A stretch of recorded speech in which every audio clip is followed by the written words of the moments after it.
Yeah, on to Michigan State. I think that the Purdue game was some good, some bad, some ugly, some not so ugly. I think it was a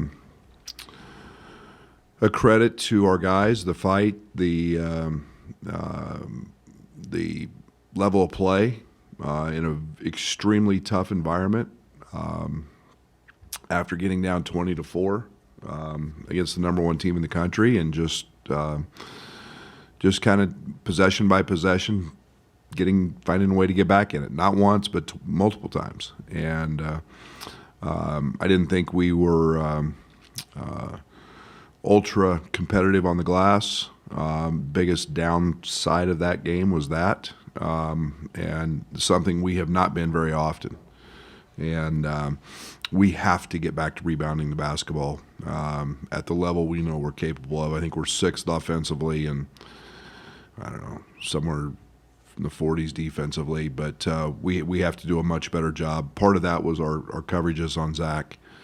Put us in some rotations, but we have to get much more from Marcus, from Luke, from Justin, even Coleman on the offensive glass. We have to get much better efforts from those guys rebounding the basketball. But it's a team rebound concept, and Purdue again were the aggressors in that game, and it showed. But a lot of positives. I thought we obviously, Marcus got going offensively. We got him in some situations where he was very difficult to guard. We found some lineups that worked, put them in a lot of distress with the decision to either play big or small for them. And Coleman was a big part of that. But we had the second highest OER until last night that anybody had against them. And again, doing that on the road, I think shows the connectivity, the toughness, the grit that this team has. And now it's Michigan State coming off a loss. They've won 5 of 6.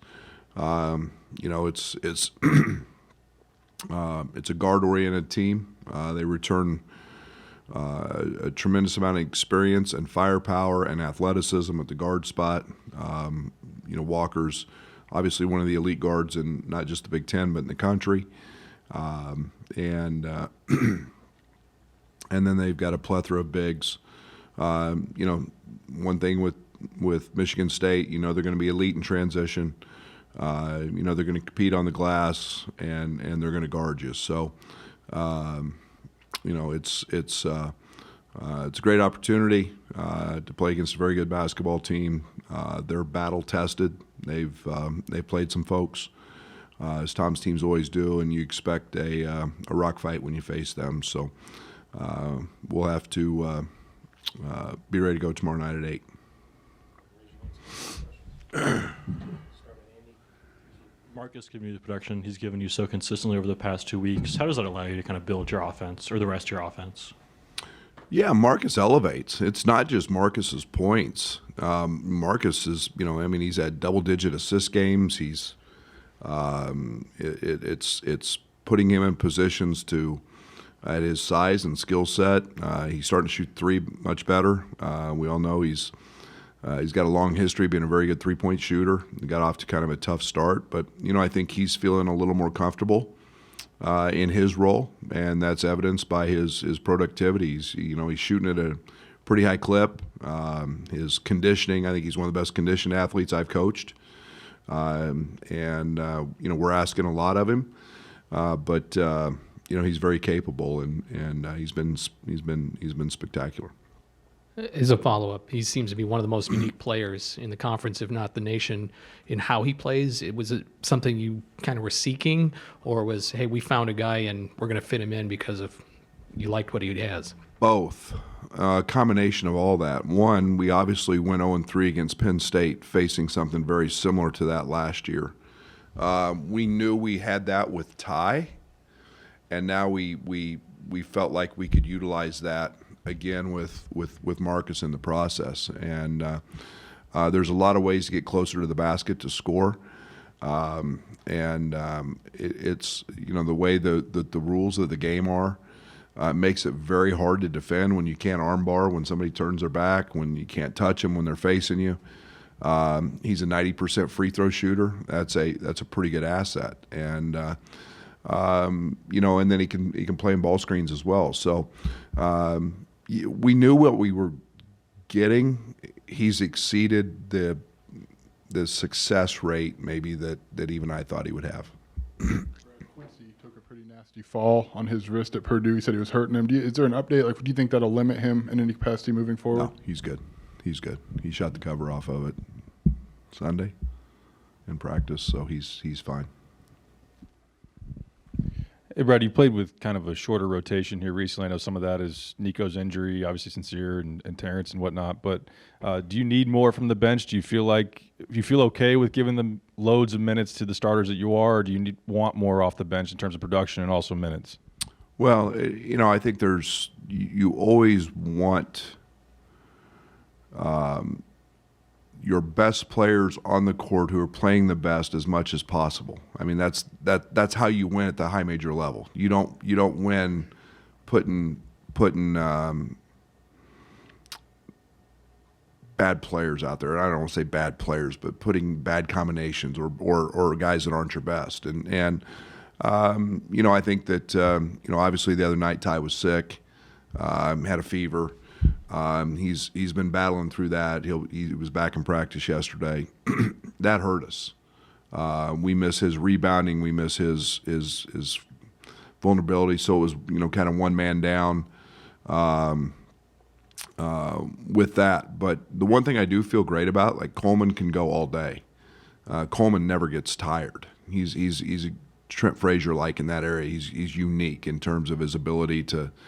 From a conditioning standpoint, Marcus has proven throughout his career he's a 35-minute-a-game guy, and he's pretty comfortable in that. So, was it going to be a 40-minute a night deal for him? Probably not most nights, but getting down 16-4 or 20-4 didn't give me many options either, or make me feel very comfortable. So, just kind of the way it went. But I love our bench. I think Draven gave us great minutes. I think we'll continue to see some minutes for him in those spots, and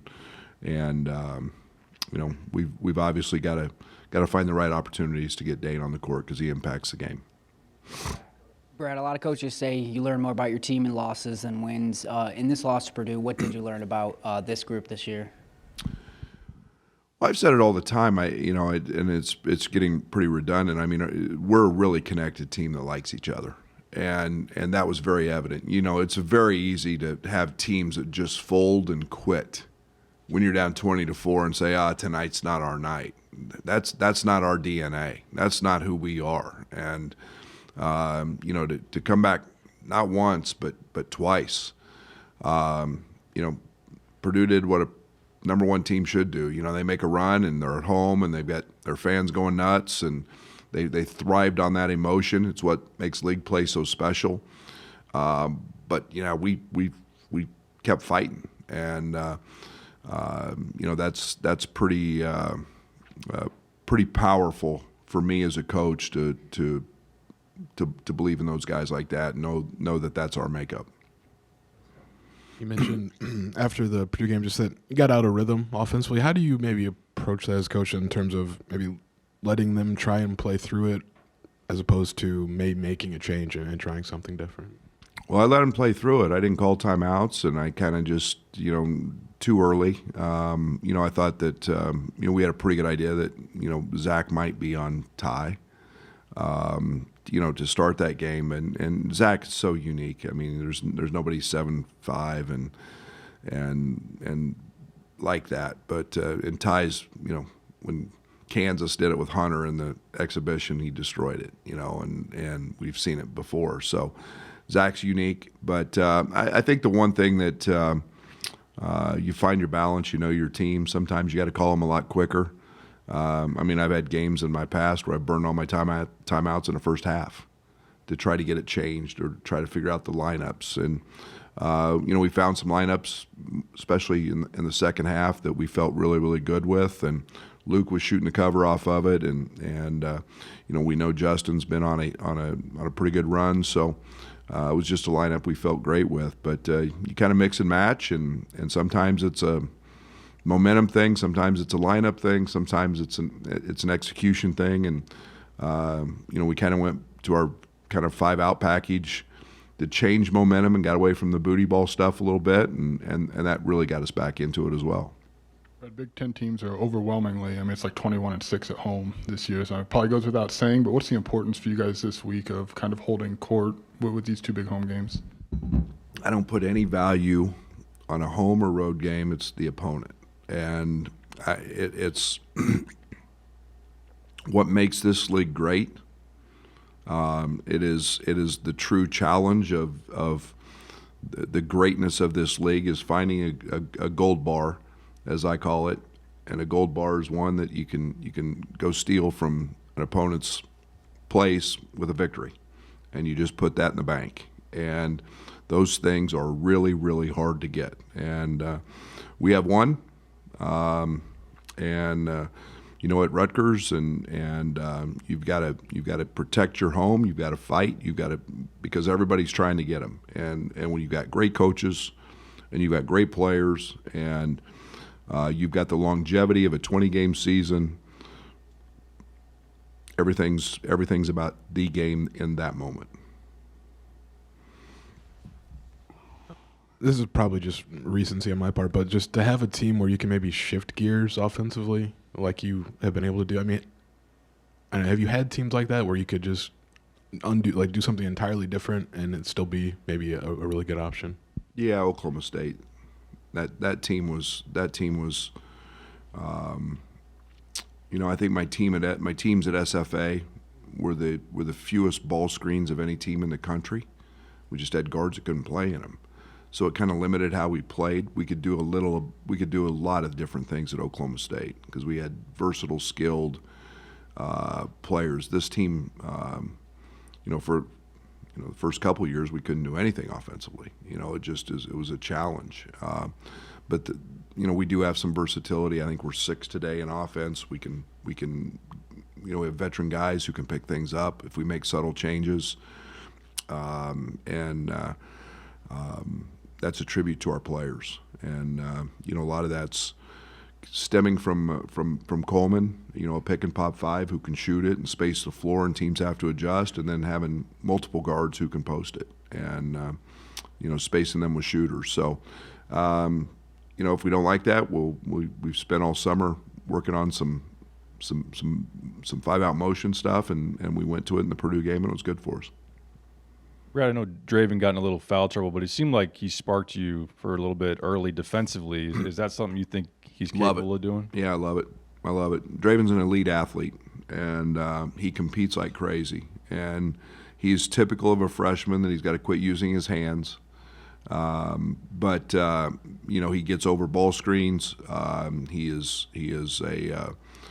can be an elite defender, and he's buying into that a lot more now, and knows that can be his key to more minutes. And he did impact the game. There's no doubt. And as we move forward, that's going to be a huge piece for us.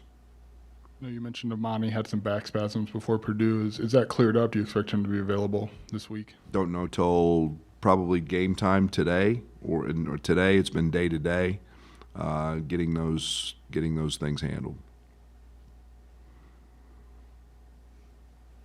So after Michigan State's loss at Northwestern, Tom Izzo kind of talked about analytics, and he said feels like they're phony. Now you use them. Where do you kind of stand maybe on the balance of that and the intrinsic things I think that Tom was talking about? Well, I think there's value in them, but I also think that he and I think alike in one area. I think you realize what it takes to win, and winning is competing. Winning is fighting. It's usually the team that plays the hardest. It's the team that is the most connected. It's the grit. It's the who's going to find a loose possession, who's going to get an extra rebound. Ultimately, that wins. Ultimately, that you can have the best. You guys can all go draw up plays that would work for us, and that's fine. That's part of coaching. But if you can't get them connected and playing together and playing hard and fighting and playing harder than the opponent, more often than not, those nights you're not going to win. And he and I believe in that. And there's no analytics to that. I just choose to use analytics in a way to help teach and coach and motivate. And that's one of the philosophies I've adapted to. But a fight and finding guys who compete and want to win, and I say it all the time, winning's really, really hard. And finding that little edge to figure out how to win at this level is the difference between great and good, and nobody's done great better than Tom Izzo over his career. On the note of hunger and effort, do you take any stock of what a team did in the last game, like Michigan State getting beat that way at Northwestern? Obviously, you guys are coming off a loss too, but just that they might come in with an extra bite because of that? Oh, you don't think? I asked my team that. What would you think listening to that press conference? Look at the other way. Look at what Chris Collins got his Northwestern team to do. They got beat 30 on the road, and went in and just and to be honest, forced Coach Izzo to have those statements about because they played with a different edge. They played with a different fight and different than they did against us, and that's what so much of the game is about, and that's what Tom's talking about in those statements. So. I don't know whether he's gotten the pads out. I would fully expect him to, but we better expect that. If we don't, we're going to take it. We're going to get bloodied in the battle, and it's a kind of first punch mentality, and you can't get punched. You may get knocked out. I know we talk about Luke's shooting a lot. What are the other parts of his game that give you confidence to play him the amount that you play him, especially recently? Yeah, Luke makes us better. I mean, from the standpoint that he creates opportunities that drawing defenders away from the paint, drawing defenders to him. You can't lose him. People are always he's a guy that because of his prowess, he's towards the top of everybody's scouting report. And top of the scouting report guys are really important. And he's got a niche in being able to shoot that basketball that is very, very valuable. And whether it's 4 times or whether it's 14 times, every time he lets it go, I think he's going to make it. He's a sneaky, really good defender because he's very smart. And he's, we've got to get him back rebounding. He hadn't had a very pleasant week listening to me talk about his rebound total the other night, but Luke will do that because he cares. But I have to ask, I know it's a couple days away, but Terrence there's a TRO for him on Friday. If that's granted, is it your intent to play him, or is that a conversation you guys have had yet? There's no change in Terrence's status as of now. I'm worried about Michigan State, so we'll worry about it if Tom Izzo's enough to worry about, and Tyson Walker, so we'll deal with that. When and if.